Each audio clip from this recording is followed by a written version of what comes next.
Para todo mundo, são 7 horas em ponto. Hoje é dia 12 de março de 2025, uma quarta-feira. Espero que você tenha uma metade exata da semana aí tranquila, porque já começamos daqui para frente a caminhar para o fim de semana, né? E aí dá aquela sensação de que a gente vai descansar, Mas o país não descansa, o noticiário não descansa e nós estamos aqui também indormidos para apresentar para vocês as notícias que foram destaque no dia de ontem e preparar o seu dia de hoje para que você possa ser mais feliz e para que você possa entender o mundo de uma maneira mais tranquila, né? Por isso nós estamos aqui. Então, bom dia para você, vamos começar logo o noticiário. Bom dia para todo mundo que já estava nos esperando aqui na nossa área de chat.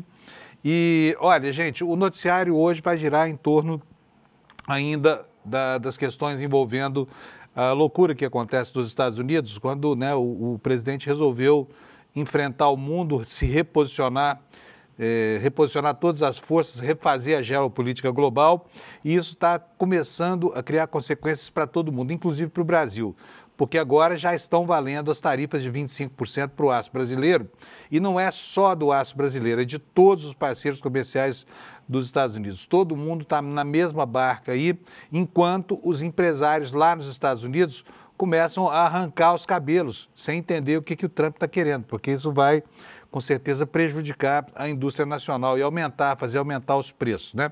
Mas ontem a truculência do Trump conseguiu cravar mais uma vitória, porque o governador de uma província do Canadá que fornece muita energia elétrica para os Estados Unidos desistiu de sobretaxar a energia em 25%. Quer dizer, o Trump elevou o tom, ameaçou dobrar as tarifas para 50%, e aí o Canadá mais uma vez arregou. O mundo parece apoplético diante da selvageria desse sujeito, viu, gente? E isso é o tema do noticiário de hoje. Enquanto isso, aqui no Brasil, né, nós continuamos as voltas aqui com o debate em torno da antecipação da sucessão presidencial. Ontem nós vimos duas pessoas, provavelmente dois antagonistas no campo ideológico, Lula e Zema, trocando delicadezas durante uma visita do presidente à fábrica da Stellantis, que foi inaugurada ontem. E as escaramuças ficaram ali num tom civilizado, né? Não foi nada daquela história que aconteceu lá no Salão Oval da Casa Branca entre Trump e Zelensky. Mas estão aí as trocas de farpas. O Zema tomou uma sapatada do Lula porque foi provocar, né? Diz que Minas Gerais tem poucos secretários, são só 14. E aí o Lula respondeu que precisou ele virar presidente da República para que a economia crescesse 3%, que o Zema não tinha registro na memória de um crescimento econômico desse tamanho, né? Então aí, o debate está aberto, obviamente que isso vai repercutir lá na frente, mas serve para conformar o clima, não é isso?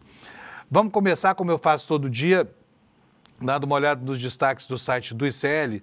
Mas antes de começar, o comecinho mesmo, eu gosto de falar de futebol aqui, enquanto a gente vai formando essa audiência com o meu querido Alex, que está aqui todo dia na direção de TV, me ajudando aqui com o jornal. Alex, bom dia. Bom dia, Panuso. Bom dia, chat. Como estão? Muito bem, Alex. Espero que você tenha descansado bastante ontem, porque o Alex é palmeirense, viu, gente? Eu preciso avisar isso aqui, porque às vezes ele faz uns comentários aqui meio tendenciosos, assim, pro Palmeiras, então vocês já saibam que desconfiem dele, tá? Pouco clubista. Quer ver só? É ou não é, Alex? Sim. Farinha pouca, meu pirão primeiro, né? Mas, enfim, o Palmeiras ganhou o jogo com 12, né? Jogando com 12.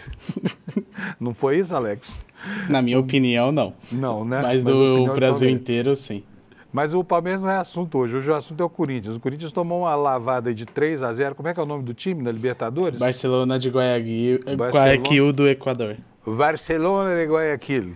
E essa partida é super importante porque foi uma naba, né? 3-0 contra o Corinthians. Agora tem o jogo da volta. Esse jogo vai ser aonde, hein, Alex? Vai ser na Neoquímica Arena, hoje, 9h30 da noite. É um jogo importante porque é o jogo do ano, senão ele não vai classificar para o campeonato mais importante aqui das Américas, o Corinthians. Só que precisa de um placar de pelo menos 3-0, é isso? Isso, 3-0 para no mínimo e para o pênalti. Para passar direto tem que ser um placar acima de 4 gols de diferença. Coisa tranquila, então tá fácil pro Corinthians, né? Sim. Tá bom, Alex, beleza, obrigado para você. Amanhã a gente confere o resultado desse jogo aqui, tá? Então vamos lá ver o site do ICL, gente, vamos? Para que a gente possa saber quais são os destaques aqui de acordo com a nossa perspectiva de mundo. Olha, a manchete principal é óbvia, ela está em todos os jornais do planeta, taxa de 25% para o aço e para o alumínio do Brasil nos Estados Unidos começa a valer a partir dessa quarta-feira. O aço brasileiro representa 15,5% de todo o produto importado pelos Estados Unidos em 2024. Foram 4.800.000 toneladas de aço. Tudo isso, a partir de agora, passa a ser sobretaxado com 25%. Aqui embaixo, o site do ICL lembra do apoio franco, né, e desabrido dado pelos jornalões brasileiros ao regime de 64, né, a tortura que foi acobertada, enfim. Tem aqui essa manchete, depois você entra no site do ICL, você vai ver que 7 meses antes do Rubens Paiva ser sequestrado, né, para, enfim, passar por intermináveis sessões de tortura e acabar morto pelo DOI-CODE, o Globo dizia que não havia ditadura e que não havia mortes na ditadura brasileira, né? Pra vocês verem o nível de comprometimento, né? Enquanto a gente morria nos calabouços do regime, os jornalões estavam lá defendendo o que se passava, ocultando as coisas, né? Outros destaques do site do ICL, nessa coluna aqui ao lado: mortes por policiais no Brasil crescem, em São Paulo, crescem 61% em 2024, só que a Polícia Militar também está fazendo menos apurações. Quer dizer, mata mais, apura muito menos, né? Sinal dos tempos de um Estado que é governado por um homem que é francamente a favor da política de extermínio e que contrata um assassino profissional como secretário de Segurança para gerenciar o trabalho dessa organização policial, que aos poucos vai se transformando num grande grupo de extermínio em São Paulo. 61% de crescimento de mortes provocadas por policiais. É brincadeira isso? E, bom, nós tivemos avanços no plano retórico na relação entre Rússia e Ucrânia, mas isso não se reflete em nada na prática, porque esta noite foi uma noite muito dura lá em Kiev, porque a Rússia disparou seus drones e bombardeou a capital da Ucrânia. Então fala-se num cessar-fogo hipotético, de um lado, ao mesmo tempo em que se intensificam as ações que visam, inclusive, massacrar populações civis. A gente viu que anteontem foi a vez da Ucrânia bombardear Moscou, então não tem santo nessa história, né? E o site do ICL também vai entrar em uma polêmica, que é essa polêmica sobre as intrincadíssimas relações interpessoais dentro da família Bolsonaro. A Michelle deu uma entrevista para o publicitário, né? Publicitário Alexandre Garcia, que é um apólogo da ditadura, e contou que não tolera o Carluxo, né? Disse até que já perdoou porque ela é uma santa, ela é cristã e tudo mais, mas conviver com ele ela não quer. Não quero conviver com ele. Daqui a pouquinho eu vou mostrar isso para vocês, tá bom? Olha só, e aqui a informação que nós já demos ontem aqui, não custa nada tocar no assunto de novo, porque são anos e anos de críticas, né, à Lei Rouanet, aos artistas que chamam de funcionários públicos, porque tem alguma subvenção do governo para produção cinematográfica e de outras formas de expressão artística, mas os deputados do PL também estão enchendo o bolso, né, de um assessor do Mário Frias por causa de um documentário chamado Genocidas, que a gente não sabe do que trata, mas recebeu R$860 mil, conforme informações que nós já demos aqui desde ontem. Esses são os destaques do ICL. Agora nós vamos ver como é que vai ficar o tempo hoje no Brasil. O calorão amenizou um pouco, mas não passou, né? Vocês repararam que, vocês que moram aqui no Sudeste, por exemplo, repararam que o calor ontem foi grande. A frente fria que está subindo do sul não reduziu as temperaturas, ou se reduziu muito pouco, e a gente está enfrentando ainda essas ondas intermináveis de calor que não acabam, né? Eu vou colocar aqui no mapa do INMET para a gente ver como é que vai ficar no Brasil. Primeiro os alertas, como a gente faz todo dia aqui. Olha aqui, olha, tá aí. Pode botar em tela cheia para mim, por favor, Alex? É o seguinte, gente, olha, toda essa faixa amarela aqui, que começa lá no norte, depois deixa só o estado do Pará livre, desce pelo centro-oeste, vai até o estado de Santa Catarina, no norte do Rio Grande do Sul, vai estar sujeita hoje a chuvas intensas. O que significa isso? Vamos entender o que é esse alerta do Instituto Nacional de Meteorologia. Esse alerta aqui, olha, riscos potenciais.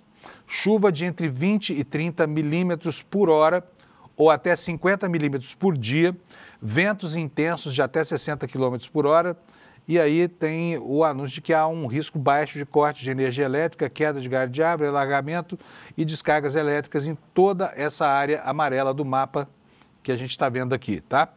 E esse alerta de chuvas intensas, ele se torna mais grave nessa região aqui, que vai do Ceará, né, praticamente toda a metade norte do Ceará, pelo estado do Piauí e depois por boa parte do estado do Maranhão, descendo até o norte do Tocantins. O alerta aqui é a mesma coisa também, chuvas intensas.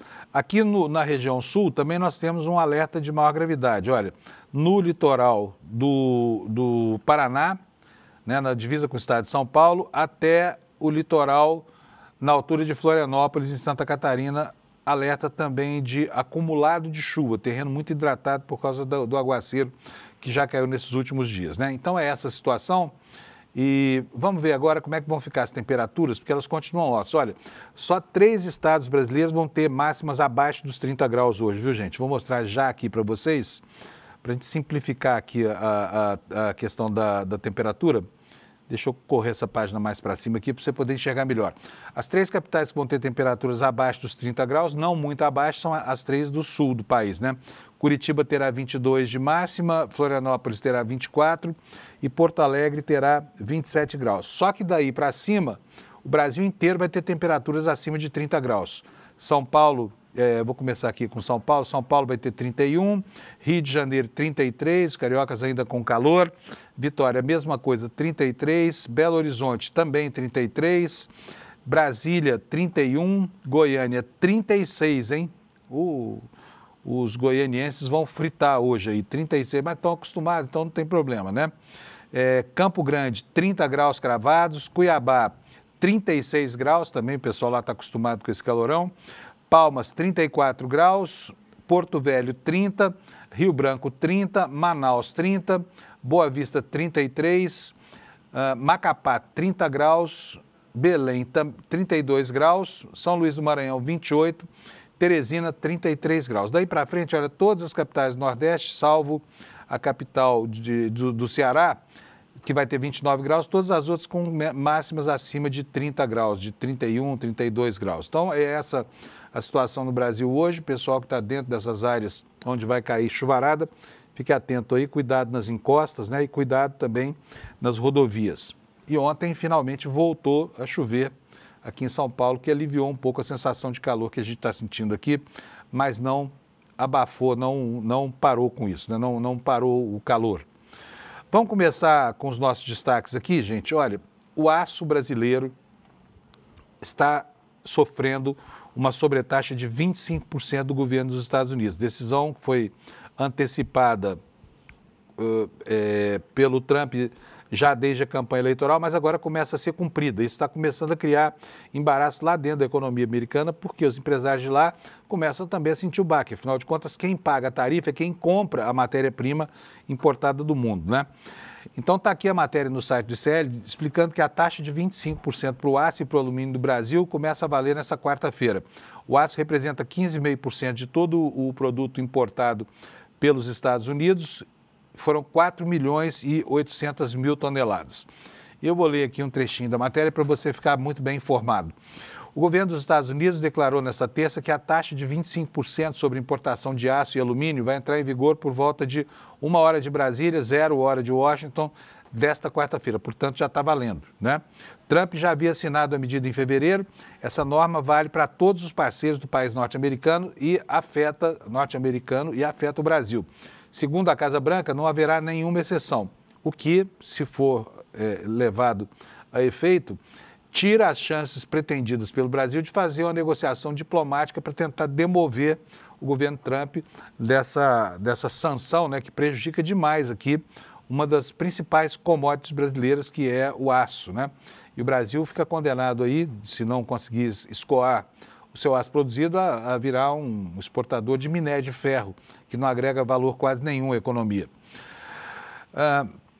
A reportagem de CL diz o seguinte, olha, aspas aqui, após o presidente Trump ameaçar usar seus poderes executivos para retaliar com uma tarifa colossal de 50% contra o Canadá, o premier de Ontário, Doug Ford, falou com o secretário Lutnick para transmitir que ele está recuando na implementação de uma taxa de 25% sobre as exportações de eletricidade do Canadá para os Estados Unidos. Isso porque os Estados Unidos dependem da energia elétrica do Canadá, né? De cada 1.000 kWh consumidos nos Estados Unidos, 600 são provenientes do Canadá. Então, impor uma sobretaxa de 25% sobre a energia elétrica exportada, e aí não tem jeito, porque como é que você vai fazer? Você não pode embarcar a eletricidade no navio para substituir um fornecedor que elevou demais as tarifas. Não é uma relação da qual os Estados Unidos são reféns aí. Mas o Canadá amarelou para os Estados Unidos e o governador de Ontário retirou essa tarifa que ele pretendia cobrar de 25%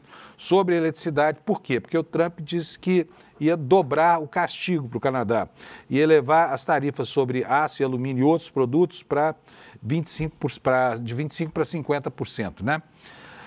O aço exportado pelo Brasil, diz a reportagem do ICL, é majoritariamente semi-acabado. Significa que é um insumo intermediário. O produto é comprado pelas siderúrgicas estadunidenses que processam, laminam e depois vendem para indústrias, por exemplo, a indústria automotiva, né? Que aí sim ele vira um produto final. Trump havia citado o Brasil como parte de um grupo que quer mal aos Estados Unidos em uma fala do presidente feita no dia 27 de janeiro. A China, segundo ele, é um grande criador de tarifas, mas Índia, Brasil, tantos países. Então não vamos deixar isso acontecer mais, porque vamos colocar a América em primeiro lugar, sempre colocar a América em primeiro lugar, disse o mentor do MAGA, do Make America Great Again. Donald Trump usa as tarifas como uma forma de pressionar os países a tomar medidas que ele deseja, como, por exemplo, de reforçar a segurança na fronteira e conter os fluxos de imigrantes. O Brasil, segundo a reportagem do ICL, vai ser um dos mais afetados com essa tarifa de 25%, segundo dados do Departamento de Comércio dos Estados Unidos. Em 2024, o Brasil foi o segundo maior exportador de aço para os Estados Unidos, perdendo apenas para quem? Canadá, né? Que é o grande parceiro comercial dos Estados Unidos. Agora, a justeza dessa história toda não pode ser medida só pelo comércio global, né? Porque existe uma disparidade muito grande. Os Estados Unidos têm 340 milhões de habitantes. O Canadá tem 40 milhões. Então, os Estados Unidos são muito maiores do que o Canadá. A relação comercial é superavitária para o Canadá, mas o desembolso per capita do cidadão canadense em favor de produtos americanos é muito maior do que o caminho de volta. Por quê? O Canadá é um país que tem menos necessidades de consumo do que os Estados Unidos, porque a população dele é muitas vezes menor, né? Então, assim, a argumentação para justificar essa história, que é olhar só a balança comercial, é uma justificativa pífia, ela não explica esse ódio do Trump pelos aliados tradicionais dos Estados Unidos, né? Outra coisa que vem sendo questionada é se os Estados Unidos ainda serão, de novo, um país manufatureiro, um país que fabrica coisas, porque o trabalhador americano há muito tempo que rejeita empregos industriais, né? Essa é uma das causas de as indústrias terem ido parar do outro lado do mundo, lá na Ásia, durante o processo de globalização, né? Sobraram para os americanos funções, digamos, mais nobres do que ficar apertando parafuso em linha de montagem, que é o que o Trump quer fazer acontecer de novo na economia americana. E a dúvida é, será que isso faz efeito? Será que isso fará efeito? Bom, vamos falar sobre as consequências disso para o mundo, tá? Olha só, temos outra matéria aqui agora no site do G1, matéria do Jornal Nacional de ontem, dando conta de que o ritmo frenético da política econômica americana está provocando instabilidade nos mercados de todo o mundo. O Trump se encontrou com líderes das 100 maiores empresas americanas e houve muito chiado nessa reunião, tá? Muitas perderam valor de mercado nos últimos dias e procuraram o presidente em busca de mais clareza sobre a política econômica que a Casa Branca pretende implementar. Em um único dia, Trump dobrou tarifas, ameaçou e recuou na guerra comercial com o Canadá e o ritmo frenético dessa política econômica está provocando instabilidades em mercados de todo o mundo. Uma incerteza que, segundo a reportagem do Jornal Nacional, pode custar caro para a economia. Donald Trump ontem completou 50 dias na presidência e nesse período ele transtornou o planeta todo com o furacão, né, que está aí dentro da cabeça dele, tentando mudar tudo que não lhe agrada no mundo, né, e sem medir consequências, inclusive para o seu público interno. Diz aqui a reportagem que a guerra comercial com os vizinhos teve um novo capítulo essa semana. Na segunda-feira, né, anteontem, o governador de Ontário disse que iria sobretaxar o fornecimento de energia elétrica, como eu falei. O Trump dobrou a aposta, disse que iria levar de 25% para 50% as tarifas sobre aço e alumínio do Canadá. E aí o governador, que se chama Doug Ford, suspendeu essa sobretaxa sobre a energia elétrica. Mas o fato é que a tensão, gente, nessas relações está escalando, né? E aí você começa a ter reações insufladas por um certo nacionalismo que, ainda que as fronteiras entre Estados Unidos e Canadá, inclusive as fronteiras culturais, não só as fronteiras físicas, né, as fronteiras geográficas, elas são muito tênues, né? E muitas vezes o canadense se confunde com o cidadão americano porque ele tem livre trânsito na fronteira, o idioma é parecido, o Canadá fala duas línguas, uma delas é o inglês que os americanos falam, então tem muitas semelhanças ali, estilos de vida e tudo mais. Mas os canadenses começam a tomar birra dos americanos. Olha só essa matéria no site do G1. Canadiano. Cafeterias canadenses mudam o nome do café americano em meio à guerra comercial com os Estados Unidos. O que é isso? Para os estabelecimentos, mudar o nome do café se tornou uma forma de vingança silenciosa, em oposição às tarifas de Trump sobre os produtos canadenses. Vocês sabem como é que é, né? O café nos Estados Unidos é um café ralo, é meio diferente de nós, é meio um chá. Aliás, eu não gosto desse café, tem muita gente, a gente está acostumado com o cafezinho de coador e o café expresso aqui no Brasil, a gente não gosta disso. Mas lá nos Estados Unidos e no Canadá chama café americano, esse chá de café. E aí a reportagem diz o seguinte: à medida que as tensões entre Estados Unidos e Canadá aumentam, os estabelecimentos canadenses acharam uma forma criativa de revidar e de se opor às políticas ofensivas do presidente dos Estados Unidos contra o país. O anúncio do aumento de 25% nas sobretaxas cobradas do Canadá suscitou imediatamente reações indignadas. Os canadenses decidiram reafirmar a identidade nacional através de um dos produtos mais consumidos diariamente, que é o café. Os tradicionais americanos, um pedido popular de café feito com doses de expresso e água, eu falei esse chafé, né, que eles gostam tanto de tomar lá, não estão mais disponíveis em muitas cafeterias. Então não adianta chegar lá no Canadá, me dá aí um café americano. O cara não serve. Agora é café canadiano, né? Só para explicar, gente, o Canadá, acho que assim como os Estados Unidos, não tem certeza absoluta, mas tenho quase certeza. Os Estados Unidos e o Canadá não produzem nenhum grão de café, tá? Então todo o café que eles bebem lá ou é colombiano ou é brasiliano, né? Quase todo café, ou então vem lá da Ásia.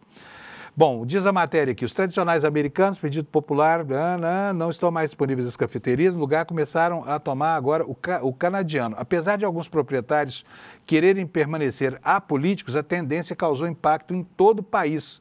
Uma mudança que começou com uma piada interna de um café e rapidamente se tornou uma discussão nacional. Portanto, não peça mais um café americano lá no Canadá, peça um café canadiano, tá? É a mesma coisa e é ruim pra caramba. Em todo caso, você não vai conseguir mais tomar o americano no Canadá.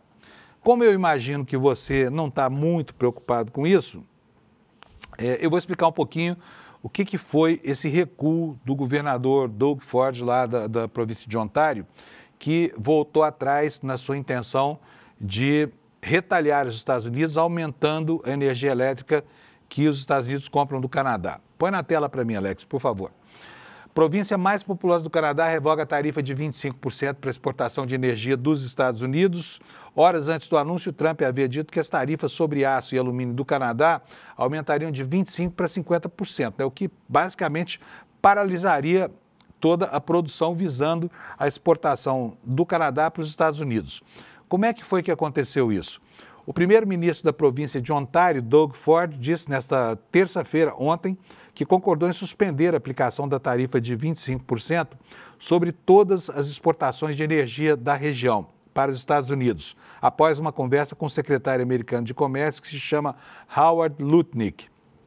Em uma publicação no X, esse governador Ford disse que ele e Lutnick conversaram e chegaram a um acordo para suspender as tarifas e vão se encontrar amanhã para discutir a renovação do acordo de livre comércio entre Estados Unidos, México e Canadá antes do prazo da tarifa recíproca, que é de 2 de abril, conforme anúncio feito pelo Trump. Horas depois do anúncio, o Trump publicou na rede social dele, né, a Truth Social, que as tarifas sobre aço e alumínio do Canadá aumentaram de 25% para 50% a partir desta quarta-feira. Aumentariam de 25% para 50% a partir desta quarta-feira. O Trump também disse que iria declarar uma emergência nacional para os 3 estados afetados pela decisão de Ontário. A medida da província canadense poderia impactar 1,5 milhão de americanos dos estados de Minnesota, Nova York e Michigan, que recebem parte da eletricidade do país vizinho. Olha, são tantas consequências internas e tudo mais. Eu até queria mostrar para vocês aqui, deixa eu ver se eu acho aqui na minha bagunça aqui, que é uma notícia sobre os prejuízos do Elon Musk. Por quê? Não está sendo fácil para eles, tá? Não está sendo fácil para eles, por quê? Porque o Elon Musk, de repente, viu as vendas desabarem, né? Prejuízos bilionários. E ontem nós tivemos na internet o Trump com uma tuitada fazendo propaganda dos veículos da Tesla, dizendo que o Elon Musk tem a solidariedade dele, que ele hoje iria comprar um Cybertruck da Tesla. Portanto, ele vai fazer um gesto aí de garota merchandete do governo dos Estados Unidos em favor de um empresário. Daqui a pouquinho eu vou achar aqui na minha bagunça e mostro para vocês, tá bom? Enquanto isso acontece lá entre os Estados Unidos e Canadá, com reflexos aqui por causa da sobretaxa do aço brasileiro que começa a valer hoje, né? Obviamente, os indicadores econômicos brasileiros sofreram ontem um dia de movimentos estranhos, vamos dizer assim. Está aqui para vocês na página aqui, olha, o dólar e o Ibovespa fecharam em queda com a guerra tarifária de Trump no foco, bolsas de Nova York terminam no vermelho, né? Refletindo aqui o mau humor da economia americana com relação a essa loucura toda que tomou conta do governo dos Estados Unidos. Bom, vamos ver o que significa isso aqui. Olha, bolsas de Nova York caem com tarifas, guerra na Ucrânia e recessão dos Estados Unidos. Os investidores reagiram à notícia de que a Ucrânia concordou em aceitar um cessar. Portanto, são vários fatores aqui interferindo com o dia de ontem dos mercados, né? A reportagem do Valor sobre isso diz o seguinte: o dia no mercado de ações americano foi marcado pela volatilidade à medida em que investidores reagiram à notícia de que a Ucrânia havia concordado com o cessar-fogo, que de madrugada já foi para o beleléu, né, porque é um bombardeando o outro o tempo inteiro. Mas a proposta é de cessar-fogo de 30 dias com a Rússia. A Ucrânia concordou com isso, né? Em meio a tudo que acontece no mundo, inclusive a escalada de tensões na relação da Ucrânia com os Estados Unidos. Na véspera da divulgação do índice de preços ao consumidor nos Estados Unidos, o mercado também seguiu repercutindo a possibilidade de uma desaceleração no crescimento da maior economia do mundo. E a gente já viu isso aqui ontem, né?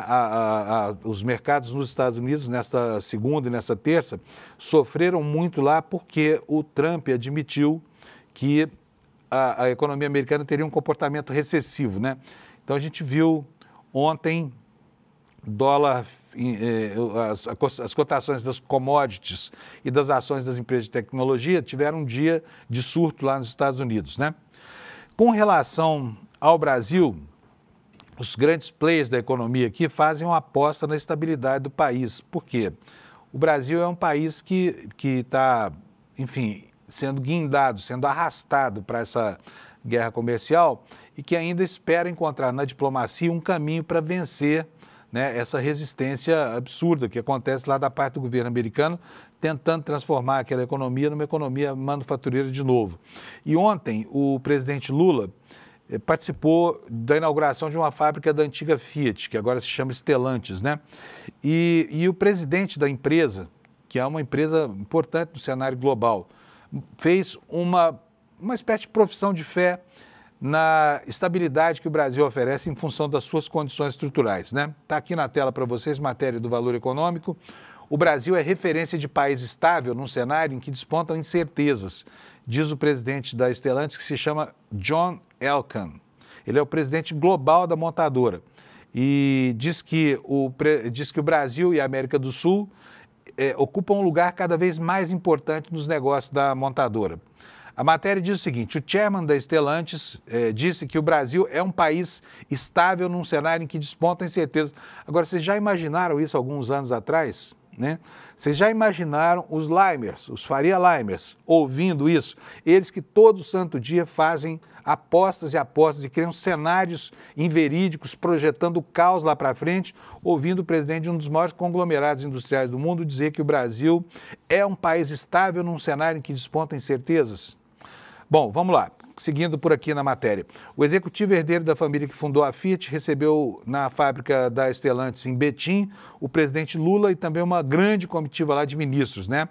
E ao discursar o chairman lá, o Elkann, anunciou a contratação de 400 engenheiros em Betim. Lá já tem 4 mil trabalhando.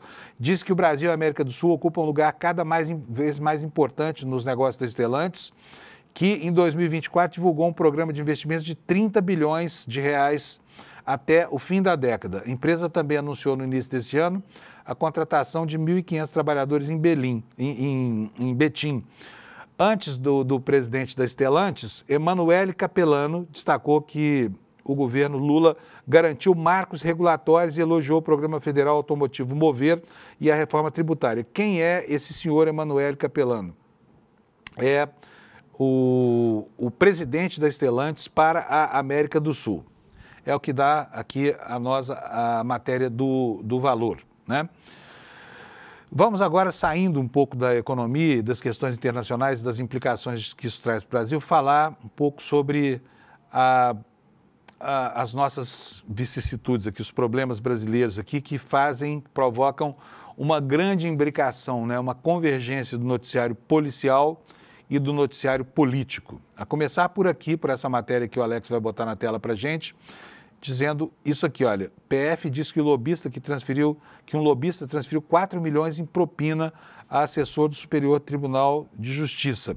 Esse aqui é o Anderson Oliveira Guimarães, o lobista. Essa foto você já deve ter se acostumado a vê-la, porque parece ser a única em que esse sujeito aparece aqui, ele que era um verdadeiro aliciador, né, de assessores, pelo menos assessores de juízes até agora. A matéria dá conta de que a Polícia Federal detectou indícios de que esse lobista, Anderson de Oliveira Gonçalves, fez transferências bancárias no valor de 4 milhões de reais, pagando propina a um assessor do STJ que atuou no gabinete de duas ministras da Corte. Trata-se da primeira prova de repasses financeiros a servidores do Superior Tribunal de Justiça, encontrada no inquérito que apura suspeitas de corrupção no tribunal, que é o segundo mais importante do país. O lobista está preso desde novembro, né? E as informações sobre as transações foram descritas pela Polícia Federal em um relatório enviado ao ministro Cristiano Zanin do Supremo Tribunal Federal, ao qual o UOL teve acesso. Ao analisar a quebra de sigilo bancário dos investigadores, a Polícia Federal encontrou transferências feitas por uma das empresas de Anderson, Andresson, a Florais Transporte, sediada em Cuiabá. De acordo com a investigação, a Florais fez 45 transferências bancárias entre maio de 2021 e dezembro de 2023 para a empresa Marvan Logística, valores que variaram de R$1.000 até R$250 mil.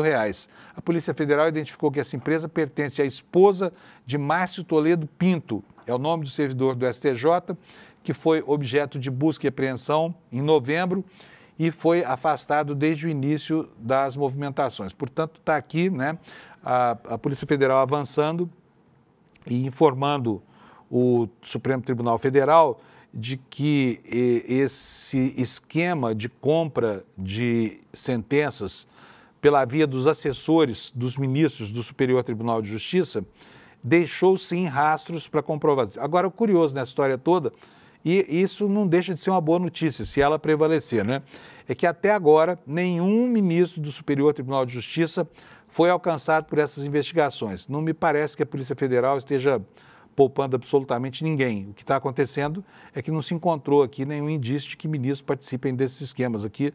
Por enquanto, são só os tais assessores do judiciário, né, que vendem as decisões. Na verdade, são eles que escrevem as sentenças, o juiz vai lá e assina, porque é praticamente impossível a um juiz produzir todo o texto de centenas de decisões diárias que tem que prolatar. Então, esses assessores têm uma influência muito grande sobre os processos em andamento nessa corte, né? E não raro são processos bilionários. Daí esses valores gigantes de propina, 4 milhões de reais na conta da empresa da mulher de um dos assessores do tribunal, né? Bom, procurada a defesa de Márcio Toledo Pinto afirmou que não iria se manifestar e a defesa de Anderson não respondeu sobre os pagamentos. Ela já argumentou à justiça que não há elementos de prova que sustentem acusações de que o lobista teria poder para influenciar decisões judiciais. Em todo caso, está andando aí, está correndo o caso, o que é uma boa notícia, né? E mais um esquema desbaratado, porque isso é useiro e vezeiro. Nós já tivemos escândalos assim. O Mato Grosso é estado recorrente, né? Mato Grosso, a justiça de lá, enfim, ela tem purgado aí o rótulo de ser uma das mais corruptas do país e a gente tem visto isso se repetir. Mas como a gente vê, nem as cortes superiores estão infensas, né? Não estão sujeitas a esse tipo de envolvimento, de imbricação policial.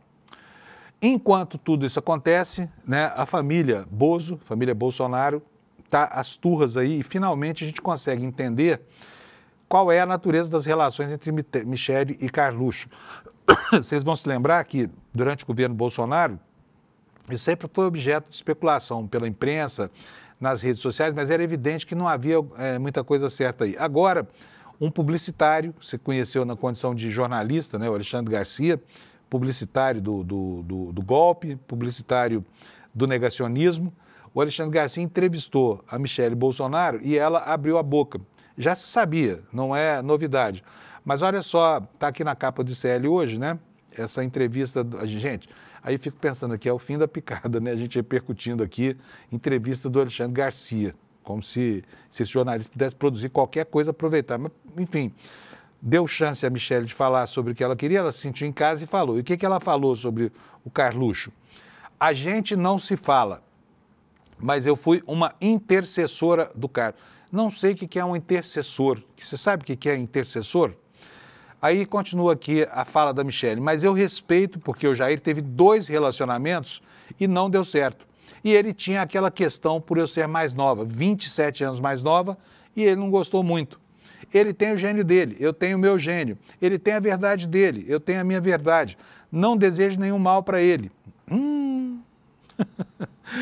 Não desejo nenhum mal para ele, mas é uma pessoa que eu não quero conviver, não tenho nenhum problema. O que tivemos no passado, já perdoei, né? Ela se considera uma pessoa generosíssima, muito boa. Então perdoou, mas não quer nem saber do cara por perto.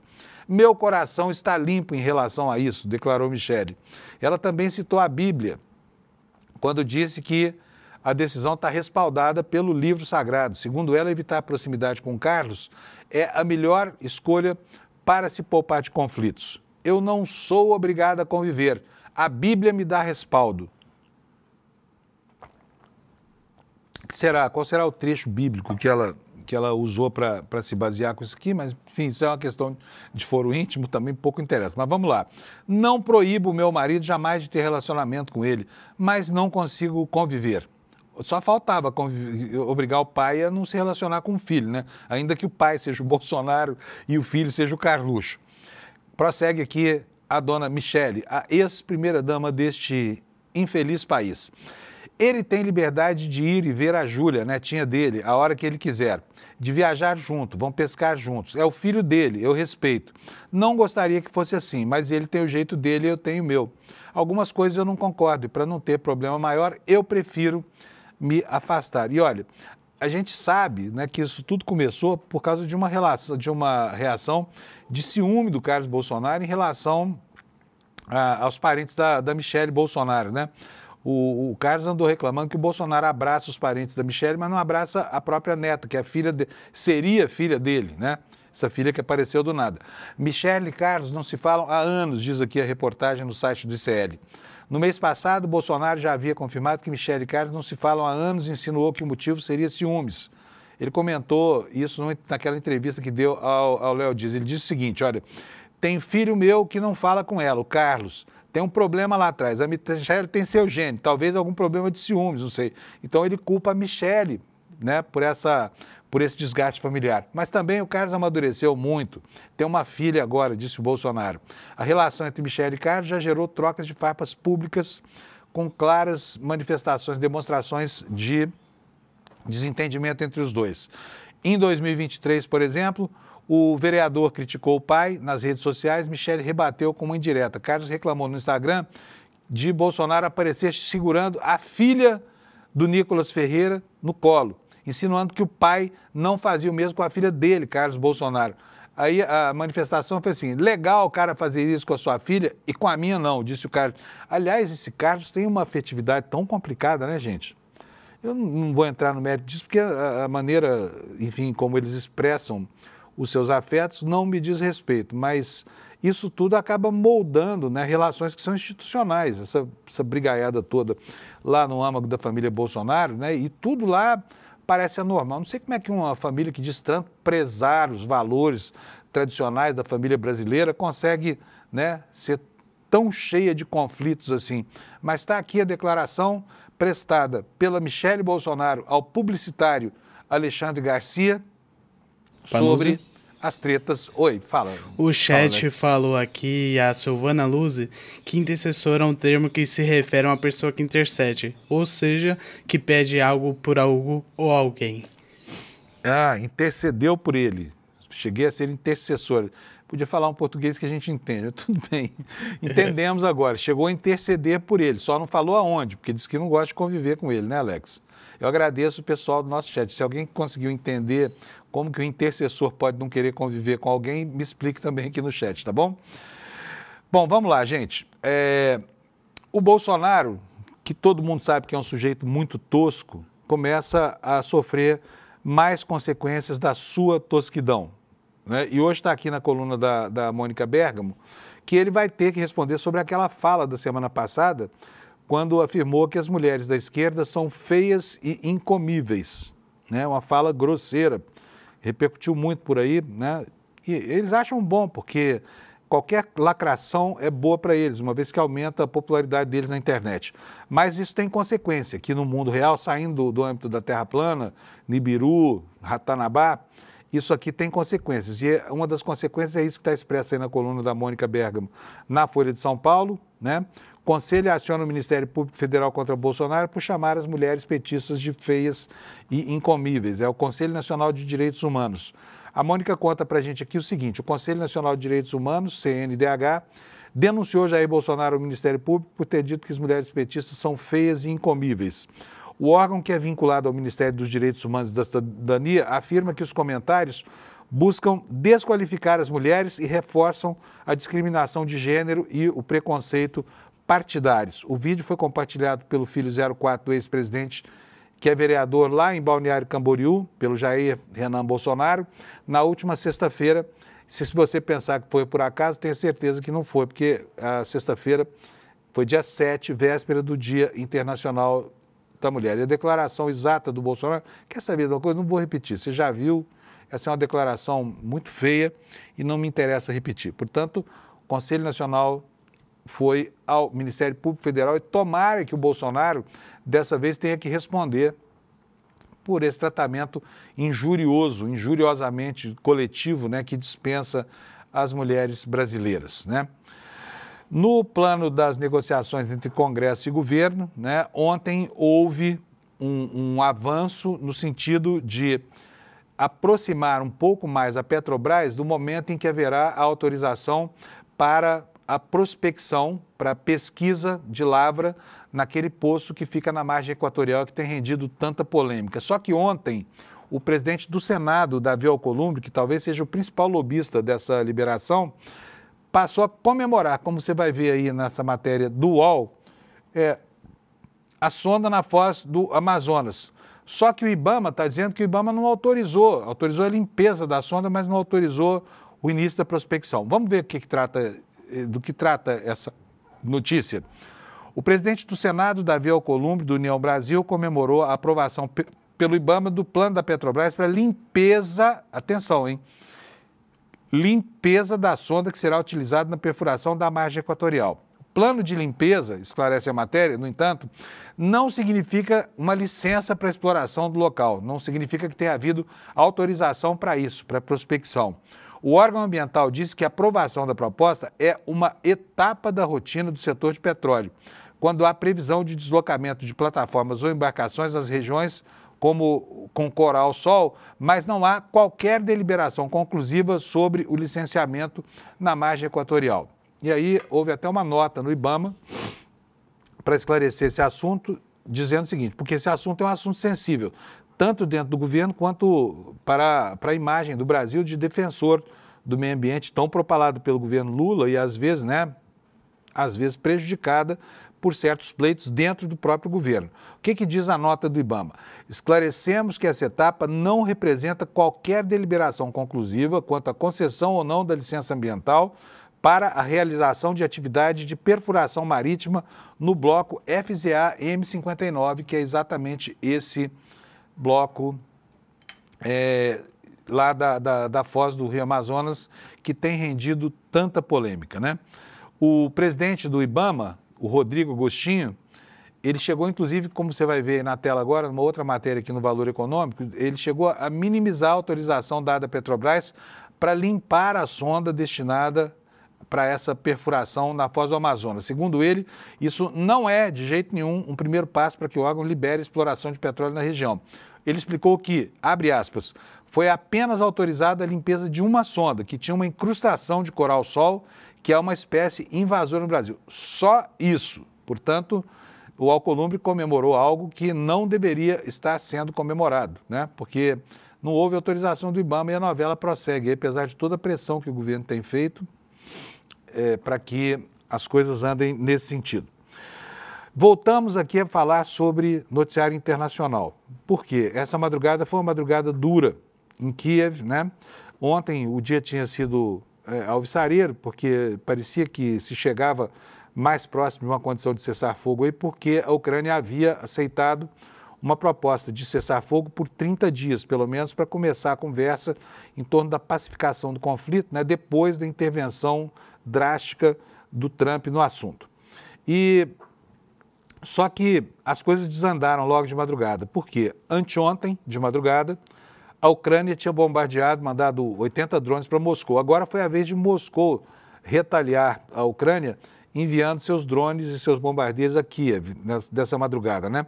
Por isso há manchetes como essa em todos os jornais do mundo que nós vamos ver aqui no site do G1, dizendo o seguinte, que horas após a Ucrânia concordar com as propostas de cessar-fogo dos Estados Unidos, então a Rússia, que agora é uma aliada norte-americana, por mais incrível que isso possa parecer, resolveu lançar um ataque noturno contra Kiev. Delegações de Washington e Kiev se encontraram na Arábia Saudita, obtiveram um acordo em diversos pontos, incluindo a retomada do compartilhamento de informações de inteligência. O acordo para interromper os combates, no entanto, ainda não passou pelo Kremlin. Bom, diz a matéria o seguinte, a Rússia lançou um ataque aéreo noturno em Kiev na madrugada desta quarta-feira, noite de terça, no horário de Brasília, confirmou aqui o prefeito da cidade ucraniana. De acordo com o prefeito, baterias antiaéreas foram mobilizadas para repelir o bombardeio. O ataque aconteceu, por incrível que pareça, né, como as coisas entre a retórica e a diplomacia e o campo da realidade militar são distantes, né? De um lado, os diplomatas se esforçando lá na Arábia Saudita para construir um acordo e de outro, né, as lideranças militares empreendendo novas ações aqui de retaliação. Esse ataque ocorreu horas depois de uma reunião entre representantes diplomáticos dos Estados Unidos e da Ucrânia na Arábia Saudita para discutir o fim da guerra com a Rússia. E depois do encontro, a Ucrânia informou que aceitava, finalmente, né, uma proposta de cessar-fogo imediato de 30 dias feita pelo governo dos Estados Unidos. Para entrar em vigor, essa proposta precisaria ainda ser aprovada pela Rússia. Durante a reunião, os Estados Unidos anunciaram que retomarão o compartilhamento de informações de inteligência e assistência de segurança à Ucrânia, revertendo aquilo que o Trump fez depois de ter escrachado o presidente da Ucrânia no Salão Oval na Casa Branca, né? Mas o clima decorrente daquele barraco todo lá na Casa Branca parece ter se dissipado, graças à mão pesada do Trump, né? E Ucrânia e Estados Unidos concordaram em concluir o mais rápido possível um acordo olha só, para a exploração dos recursos minerais ucranianos, né?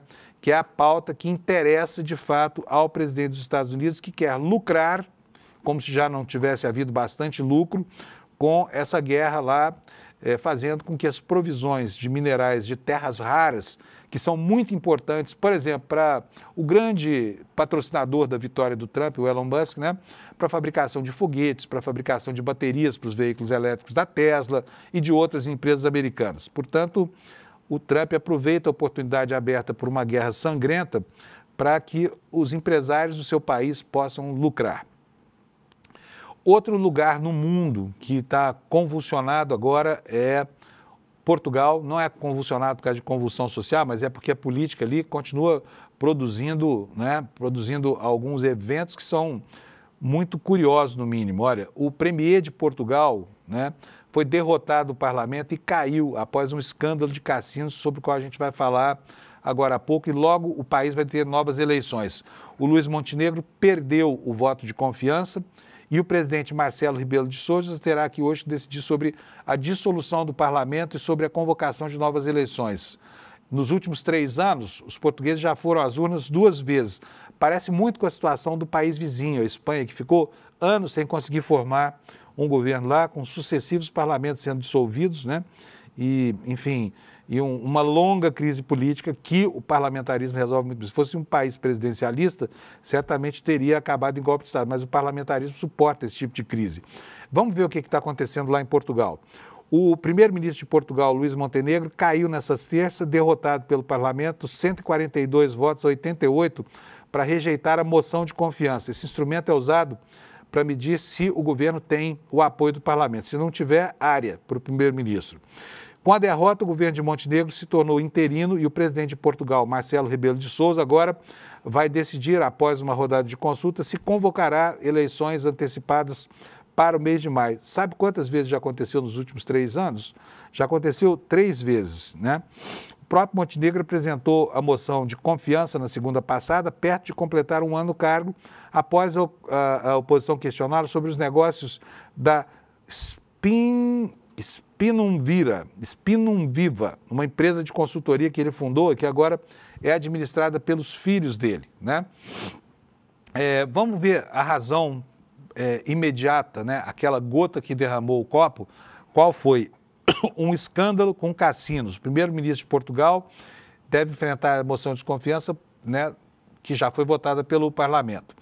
Aqui a matéria dá conta do seguinte: a crise que derrubou Montenegro foi desencadeada por um escândalo envolvendo uma empresa de consultoria de propriedade da família dele, que provocou acusações de conflitos de interesse. O presidente Marcelo Rebelo de Sousa é quem deve decidir pela dissolução ou não do parlamento agora.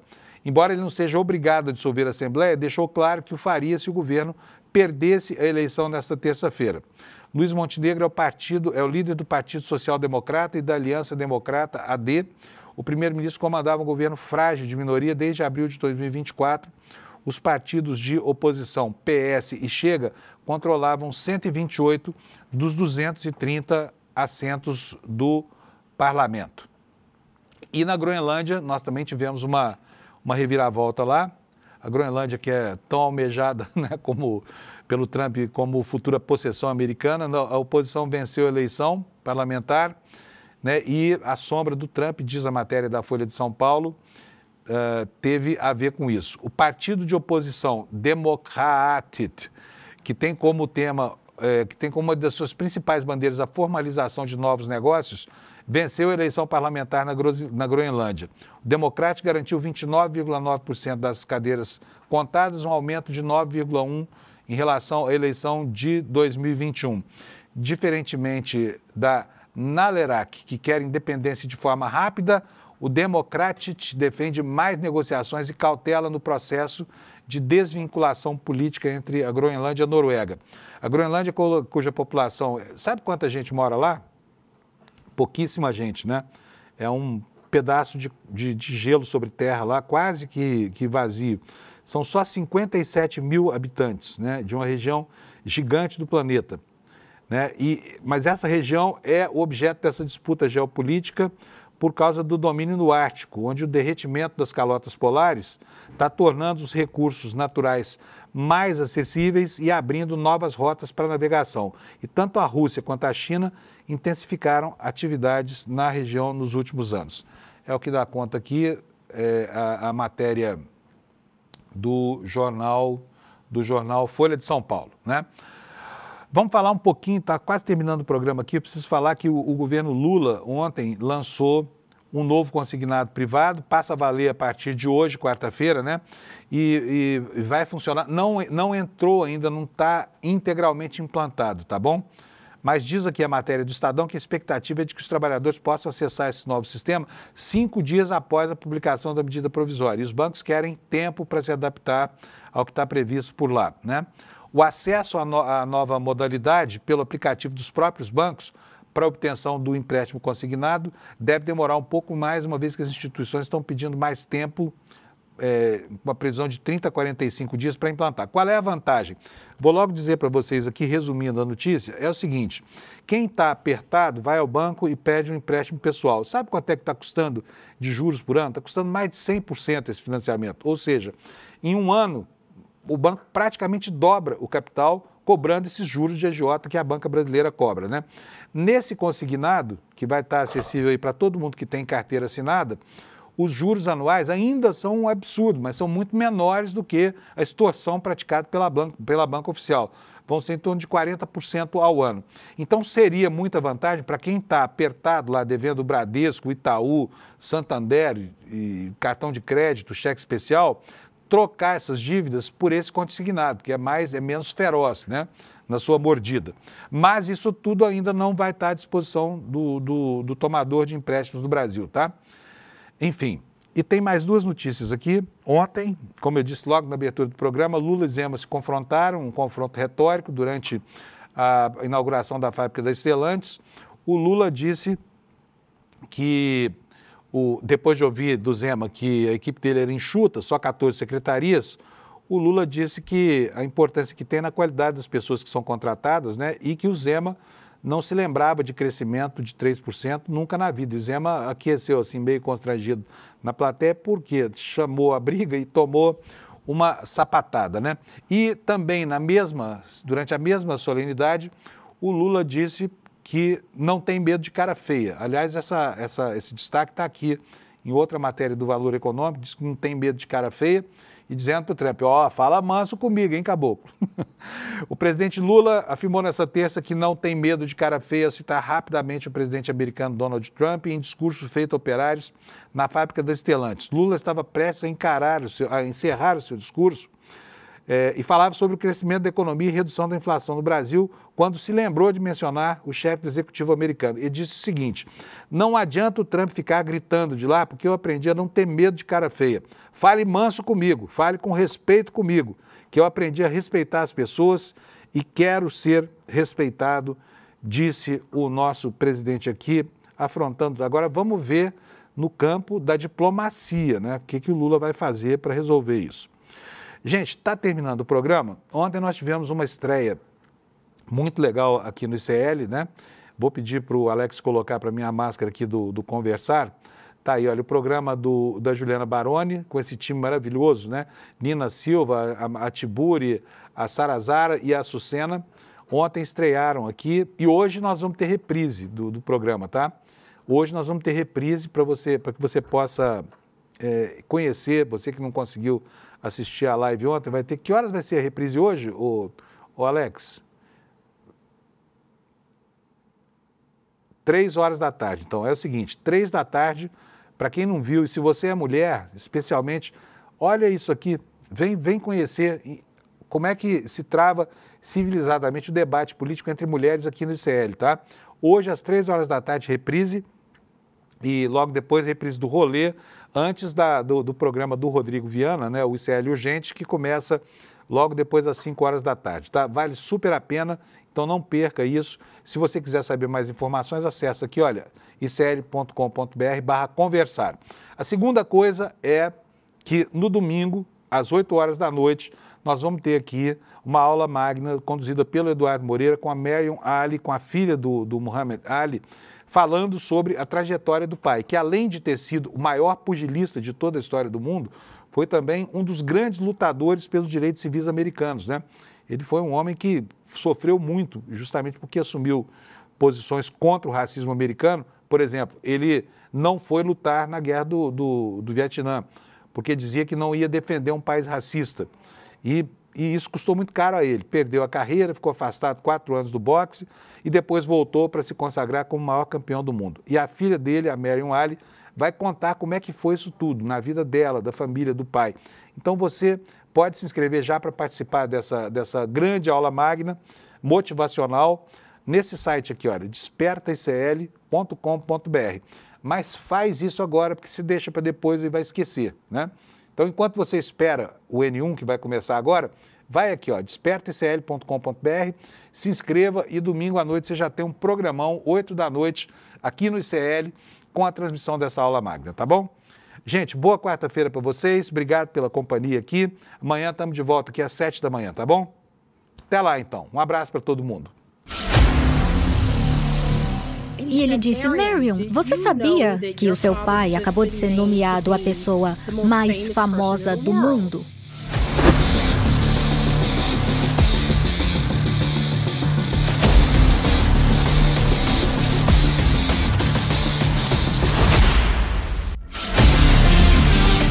O jornal New York Times levou 5 anos para permitir que seus escritores o chamassem de Muhammad Ali.